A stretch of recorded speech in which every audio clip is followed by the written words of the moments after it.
It's Erin, and it is arm day. If you're familiar with many traditional arm workouts, you'll know it's a lot of isolation movements. We're gonna mix things up a little bit. So if your goal is to maintain or lean down, this workout is for you.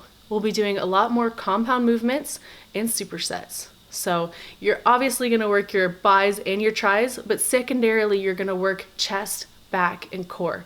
This is gonna equate to a greater calorie burn, and it'll be more fun. Let's get in there and let's train.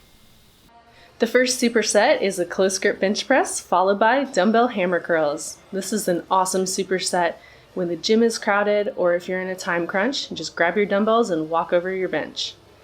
So I've got my hands about shoulder width, and that is probably the maximum width that you want. You can move them in a little bit if you feel comfortable. Wrap the thumbs around the bar, wrists nice and straight, keeping the elbows as close to the body as possible. This is going to help work the triceps more than the chest. Also, when you're lowering the bar towards you, think about almost pulling it towards you rather than just allowing it down. And this motion is going to help you rotate your shoulder blades back and down. It's going to help you isolate those triceps even more.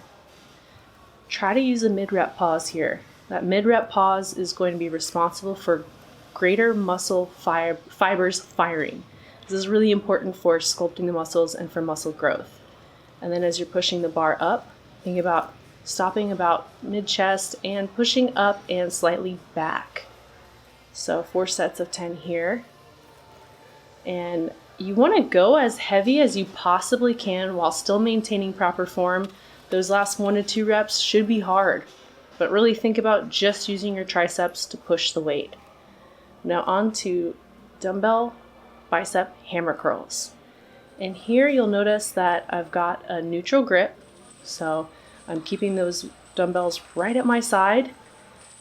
I've secured my shoulders. So this is really important. You want to make sure that your upper arm is perpendicular to the ground at all time and that the only movement in your body is at the elbow. So you only want that joint to move. You don't want your arms to move, your upper arms, because that means you're swinging the weights. When you swing the weights, that's your shoulder doing a lot of the work, not your actual bicep. So decrease the weight, control that movement, and think about almost lifting the dumbbells up and forward. So if you think about lifting the dumbbells up and forward rather than pulling them towards you, it's going to hit a lot more biceps and less back.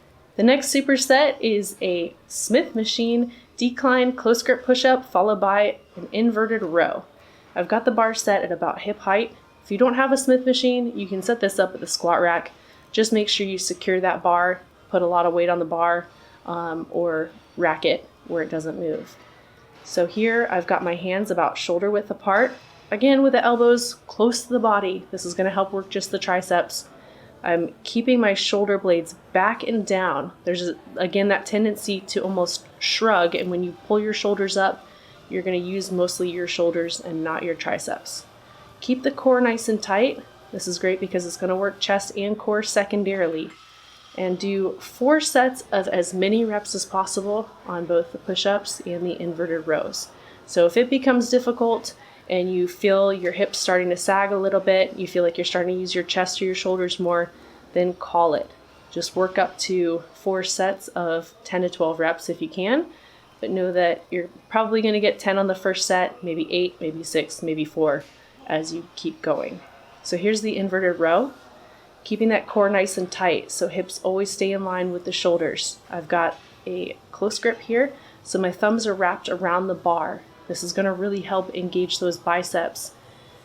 And you'll notice I'm keeping my elbows close to my body here, and I'm pulling myself up to the bar a little bit low. So this bar is going to hit below your chest, kind of the lower rib cage area, and by doing this, you're going to hit a lot more biceps.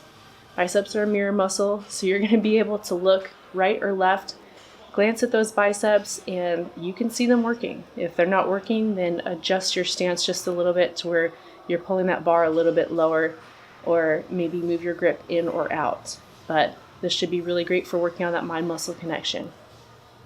Moving on to some isolation work, I've got a double handle here on the cable pushdowns. So I'm starting with my hands close together And then I'm almost pulling them apart at the bottom. So think about pulling those handles apart as you hit the bottom. That's going to work triceps a couple different ways. And I've got my shoulder blades back and down. Again, this is going to help keep those shoulders out of the equation. I'm using a staggered stance because I feel that this helps keep everything a little bit more stable than, let's say, just keeping a soft knee and keeping the feet together. So make sure you're alternating your stance if you're doing that. One time right foot in front, next time left foot in front. So elbows close to my body, no momentum here. Really pull those handles apart. Keep your wrist slightly bent, like slightly bent down. This is going to really help engage those triceps even better. And I'm stopping my arms parallel to the ground. My lower arms should be parallel to the ground at the top. Moving on to cable curl. And this, if you don't have this machine, I know a lot of gyms do have this machine, but if you don't, you can always use resistance bands. The tension's going to be a little bit different. It's going to be way harder at the top, but you're still going to get the same benefits. So here I'm using a supinated grip, so my palms are facing up, and I've moved slightly ahead of the cables. And I found that this helps put a little bit more tension on those biceps, keeping that upper arm nice and still, so there's no shoulder action whatsoever. And keeping constant tension on those biceps. Really important to not let the cable go all the way down and stop before you curl all the way up. So those are 2 points where you're going to start losing tension. So the goal here is to keep that tension, get that pump, and you can really go from one exercise to another with these smaller isolation movements.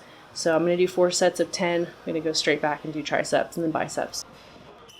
Moving on to the last isolation superset. This is going to be single arm tricep extensions, and this is done in front of the body, standing perpendicular to the cable. And I like doing this because I feel that this hits the outer head of the tricep a little bit better and works on building that beautiful curve. So here, keeping my shoulders back, keeping that upper arm nice and still. I've got pinkies leading the pull here. So pulling straight out, everything is nice and even. Now with these unilateral exercises, make sure you're training your right side exactly the same as your left side. So as soon as you start to pull, before you start to pull, make sure that everything is even. That's important for developing and maintaining symmetry. A lot of times if you're right-handed, your right arm's going to pull way harder. You're going to be able to do a few more reps with your right arm. So I usually like to let my left arm start and then let the left arm dictate the number of reps I can do with the right side. So again, in front of the body, it's going to work more of the outer triceps, give you a nice, beautiful curve to the arm. 4 sets of 10 to 12 reps. So this is on each side. And again, I'm stopping my lower arm to parallel. So if you go much above that, there's a greater tendency to use momentum, and that is negates the whole the whole purpose of lifting here. So just make sure that you're keeping that constant tension on the muscle. So the second part of this superset is curl in front of the body, and again I'm standing with my upper body perpendicular to the cable. So I'm going to keep my arm in front of me. And you're just basically going to stabilize with that shoulder. You don't want to hold the cable too far in front because it's going to start working those front delts. But you want to get enough clearance from your body to where you can go full range of motion here. This is another great exercise for kind of working the outside of the bicep. So these last 2 exercises are great for building that curve below the shoulder. So a lot of times we'll be able to develop beautiful shoulders but have a hard time developing curves in the arms. So these are 2 great exercises, 2 great finishers for building curves in the arms. And you can see using super lightweight, this is at the end of the workout. Biceps get kind of fried by those inverted rows, so it's kind of nice to just do isolation, focus on constant tension, focus on pulling evenly with both sides, and really work on building and sculpting beautiful arms. So that's the goal here. And the last 1 to 2 reps should be pretty difficult. That's when you really need to focus. Don't recruit with the shoulders, don't recruit with the forearms. just pull with the biceps. So it is possible to increase the intensity on arm day. If you tried the workout and you liked it, let me know in the comments below. If you liked the video, please consider subscribing and don't forget to click that little bell. You'll be the first to know when a new workout video comes out. Thanks for watching, and until next time, train hard, y'all.